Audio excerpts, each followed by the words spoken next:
Right, welcome back to the morning show right here on the Rise News channel. Time to take a look at news stories making headlines around the globe. President Muhammadu Buhari has met with United States Secretary of State Antony Blinken at the State House in Abuja, and he says the federal government is waiting pronouncements from state governments which set up various panels to probe police brutality in the country on Endsars before any action can be taken. After the meeting, including with Vice President Yemi Osinbajo, Blinken, at a press conference with Minister of Foreign Affairs Jeffrey Oyema, described the report of Endsars probe panel as democracy in action and said it looks forward to necessary reforms within security agencies. A presidency statement also quotes President Buhari as saying that we have to allow the system to work in states. We cannot impose ideas on them. In Nigeria, we had the Endsars protests. The actions taken by security forces, the alleged abuses, which have now been investigated by these panels that were established at a state level, and very important to provide that accountability, to provide that transparency, and, depending on the conclusions of the reports, to take action to, as necessary, reform the security forces, to hold accountable any of those responsible for human rights abuses, and to do that again in full transparency. And so we'll look to the states here as well as to the national government to do that when the reports are published. More broadly, in everything that we're doing together in partnership with Nigeria, human rights is, of course, a feature. Try to be extremely prudent in this. We don't just, borrow willy-nilly.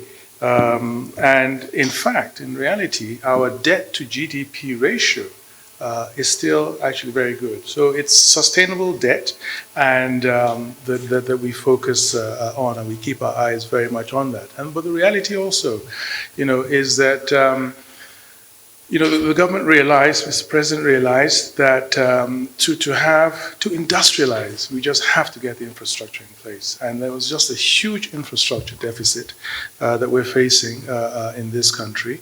And, and we saw a great opportunity with the Chinese. They're used to a lot of these huge capital projects and infrastructure projects. We would have gone with anybody else that was providing something at a competitive rate for us. But in many areas, they were.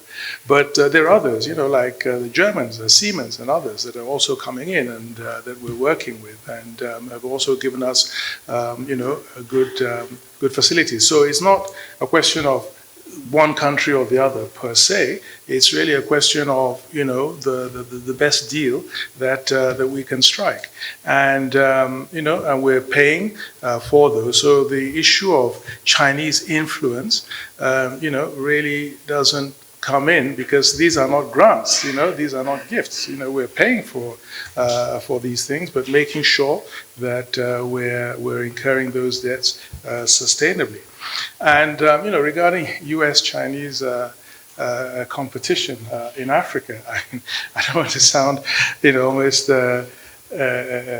cynical almost about it, but sometimes it's a good thing for you if people if you're the attractive bride, and everybody is is offering you wonderful things, so you take what you can from each of them. So that could be the situation there. But we have wonderful relations with the U.S. and we have wonderful relations with China, economic relations, and it'll just be on an ad hoc basis and based on the interests of Nigeria, not on the interests of China or the interests of the U.S. Right, Tunde, your take on this. A lot was said yesterday with Antony Blinken being there. Yes, an awful lot, and it's interesting to note that he said, and I'm not going to go through the whole quote, but he referred specifically to welcoming the conclusion of the investigation by the independent inquiry established by the Lagos state government to look into events that took place at Lekki Toll Gate in Lagos on October of 2020. And this, of course, was amidst the hashtag Endsars protest, including the killings and other alleged abuses by security forces. The ambit of that panel was very narrow. And it's interesting and noteworthy to stress the fact that even the U.S. Secretary of State knows exactly what that was about. It did not go beyond that. And that's it, point blank, period. He went on to talk about other issues like security, assisting Nigeria with security. And I'm so relieved to note that contrary to a report that we read yesterday in the news headlines with Mr. Feni, that the U.S. is not invoking the Lee laws against Nigeria. That's the last thing we need. Talked about how they want to assist Nigeria in a wide range of areas, healthcare. I noted with interest the wild polio vaccination campaign, and I thought about all the anti-vaxxers, about COVID, all the science deniers. Can we move on from that, please? Because look at what the polio vaccine was able to do all over the world and save so many lives. So I really, really hope that we all move beyond the point of doubting science, but that's a digression. Primary healthcare, climate change, it was a very positive joint press conference that we watched there. And I really just want to say that he charged both the state governments and the federal government, because we all know that the Nigeria police force today is under the federal government. So the federal government saying it's all very well and good for them to say the states had different terms of reference and they're going to wait for the states to act, then they will step in. The whole point is that they should step in, and we do need police reform. And it reminds me a bit of when people say Black Lives Matter, and some people quite offensively will counter that and say all lives matter. They're completely missing the point. The point is not that all lives don't matter. Of course all lives matter. Of course, we saw on October 1st when we had as a guest here, Gwenga Motosho, and he went into quite graphic detail the kind of horrors that were inflicted upon police officers, the horrible way that they were murdered in cold blood. And obviously your heart bleeds. But that is not the topic at the moment. And we have to focus on the victims of police brutality. There's a lot of time, and that has been devoted, even on this channel, to the people who murdered police officers. The Lagos state government paid out, I think it was 60 million naira. So nobody is in any way trying to say that, oh yeah, the police died and tough. I personally owe the police force in Nigeria a debt of gratitude for what they do every single day. While we're all sleeping in our beds, they're out fighting criminals. But it must be stressed, and it must be stressed because it's easy to lose track of exactly what happened here, and that cannot be allowed. Great point you've raised, Tundu, and I'm really excited you did, clear the air of that and reiterate those terms of reference. It has to be said, because in a bid to make arguments, people are steadily drifting off the terms of reference. And when they're making this argument, for them, everything is always on the table. And please, it is about police brutality. That's what we're talking about here. And also, other offenses centered around police brutality and the incident that happened at the Lekki toll gate. At the Lekki toll gate. Many other things that happened in all parts of Lagos that night, but it was specifically at the Lekki toll gate. And that's what the Americans have come to say here, through Anthony Blinken, that we should look at that closely. And it matters. It is important that we look at that. Why? Because, yes, we had other sides yesterday. We had other sides in the subsequent week. But one thing we can all agree on, that people are grieving. People are hurting. People are mourning. Except we want to say, oh, nothing happened at the Lekki toll gate. Except we want to say, like some people said, oh, there was no military at the toll gate in the first place.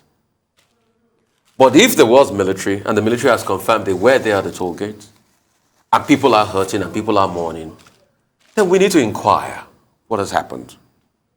And that's what the Americans are saying invariably. In talking about this, the truth, we must get to the truth of the matter and know what happened. And we will give every side a chance. As we are in the media, the government has said they'll put out a white paper. We'll see the white paper. But we will follow through the process in the media here and see how the process goes to get to a logical conclusion to all of this. That's what he just enunciated.